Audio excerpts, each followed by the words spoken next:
Le pacte vert européen avait été pensé par ses promoteurs comme un outil de progrès environnemental et il s'est avéré n'être qu'un puissant outil de déclin économique. Un outil en effet de désindustrialisation massive qui a précipité la fermeture de nos usines, la perte de nos savoir-faire industriels,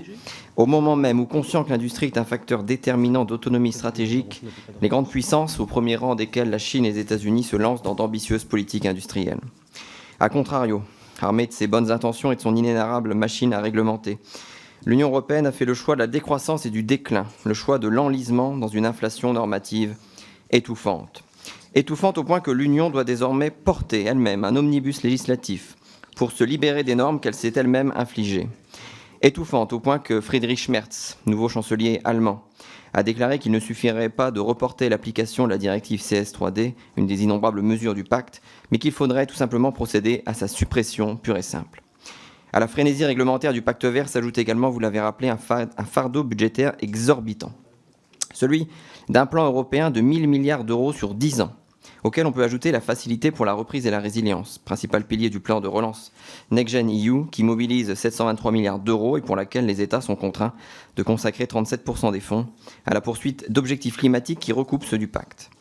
À l'origine de ces milliards, rappelons-le, ni miracle ni manne providentielle, mais les contributions nationales, c'est-à-dire l'impôt, et derrière l'impôt, les contribuables, notamment le contribuable français, car notre pays contributeur net ne bénéficie d'aucun mécanisme de correction forfaitaire.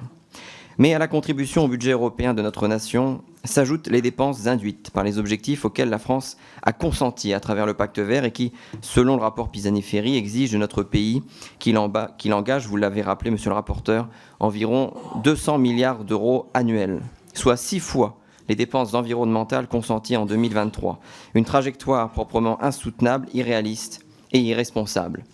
L'Union des droites pour la République soutiendra donc cette proposition de résolution qui invite le gouvernement, comme d'autres gouvernements européens ont déjà pu le faire, à demander une suspension temporaire du pacte vert. Ce pacte n'ayant en effet d'autre effet dans un contexte international particulièrement concurrentiel que de désarmer l'économie européenne en plombant notre croissance, et tout cela à nos frais, une hérésie dont seule l'Europe a le secret qui condamne l'Europe sans sauver le climat.